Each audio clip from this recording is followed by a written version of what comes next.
असफलता से बड़ा और कोई शीर्षक नहीं होता। हर सफल व्यक्ति के पीछे बहुत सी असफलताएं भी हुआ करती है। दुनिया में कोई भी ऐसा शख्स नहीं है जो हमेशा जीतता ही रहा हो और उसने कभी असफलता का सामना ना किया हो।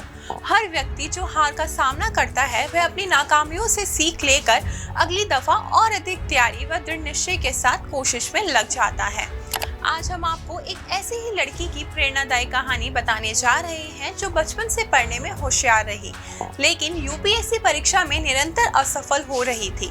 इस वजह से पहले वह बहुत हताश हो गई, लेकिन फिर अपना मनोबल बढ़ाकर एक बार और प्रयास किया तो आखिरकार उन्हें सफलता मिल गई।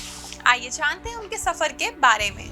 नमस्कार, स्वागत है आपका प्रभात एग्जाम के हमारे YouTube चैनल पर। अगर आप हमारे चैनल पर पहली बार आए हैं तो हमारे चैनल को सब्सक्राइब करना ना भूलें। चलिए शुरुआत करते हैं आज की वीडियो से।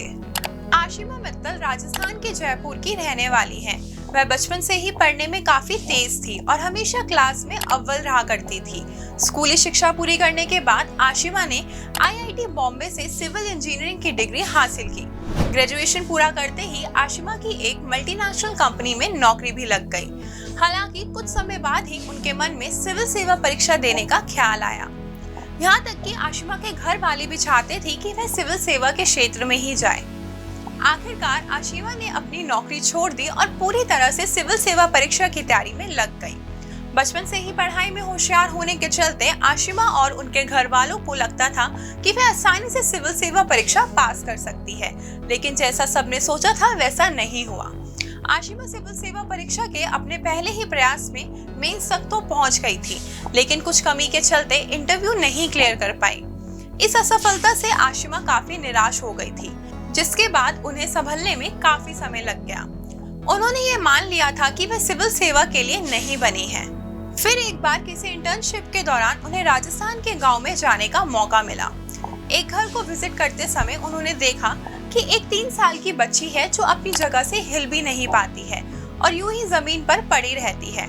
आशिमा ने उसकी माँ से पूछा तो वह बोली कि वह पैदा होने से लेकर आज तक ऐसे ही है और उनके पास कभी इतना पैसा नहीं रहा कि वह उसे डॉक्टर को दिखा दे। आशिमा को इस बात ने अंदर तक हिला दिया कि 3 साल में उन्हें कभी डॉक्टर के पास जाने का अवसर नहीं मिला। उन्होंने इस बारे में अपनी माँ से बात करी और दोनों ने मिलकर ये तय किया कि कोई तो कारण होगा जो आशिमा वहाँ गई। उन्होंने सोचा कि अगर सच में ऐसे लोगों के लिए वो कुछ करना चाहती हैं, तो उन्हें सिविल सेवा ही चुननी होगी। इस इरादे के साथ आशिमा दोबारा परीक्षा देने के लिए तत्पर हुई, वरना पहली बार इंटरव्यू तक पहुंचने के बाद भी न चयनित होने पर वह मान चुकी थी कि शायद सिविल सर्विसेज उनके लिए नहीं है। आशिमा सिविल सेवा की तैयारी में फिर से जुट गई। आशिमा ने साल 2016 में सिविल सेवा परीक्षा के दूसरे प्रयास में 328वीं रैंक के साथ सफलता प्राप्त कर ली, लेकिन उन्हें IRS सेवा अलॉट की गई। आशिमा की मंजिल तो कुछ और ही थी, इसलिए उन्होंने ज्वाइन तो कर लिया, लेकिन पढ़ाई जारी रखी। आखिरकार साल 2017 में सिविल सेवा परीक्षा के तीसरे प्रयास में आशिमा ने 12वीं रैंक हासिल की और साथ ही मनचाहा पद भी प्राप्त किया। आशिमा कहती है कि इस परीक्षा को गंभीरता से देने वाले हार्डवर्क से कभी नहीं डरते, पर इस परीक्षा में सफलता के लिए मेहनत के साथ साथ धैर्य की भी बहुत जरूरत होती है। वह कहती है कि उन्होंने प्री के लिए खूब प्रैक्टिस टेस्ट दिए। जिस दिन परीक्षा होती थी उस दिन तक वो 50 से 60 पेपर दे चुकी होती थी। इससे कई प्रश्न तो पिछले सालों के पेपर से ही आ जाते थे।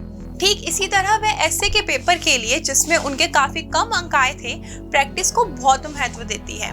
उनका कहना है कि केवल पढ़ना काफी नहीं होता, उसको बार बार दोहराना भी जरूरी है। एग्जाम के दिन तक पढ़ने को वो गलत नहीं मानती, केवल यह सलाह देती है कि पेपर के एक दिन पहले ठीक से सोए, क्योंकि घबराहट में नींद नहीं आती। आशिमा की कहानी से हमें ये सीख मिलती है कि जिंदगी कई बार जैसा सोचो वैसा रूप नहीं लेती, पर हमें हार नहीं माननी चाहिए। अगर सच्चे दिल से कुछ चाहो तो वो पूरा जरूर होता है, भले उसमें समय क्यों ना लगे। दोस्तों, अगर आपको हमारा ये वीडियो पसंद आया हो तो इसे हम दोस्तों के साथ भी जरूर शेयर करें, और अगर आपके पास हमारे लिए कोई सवाल है तो उसे कमेंट में लिखकर हमें जरूर बताएं। आपसे जल्दी मुलाकात होगी एक नई सक्सेस स्टोरी के साथ। देखते रहिए प्रभात एग्जाम। नमस्कार।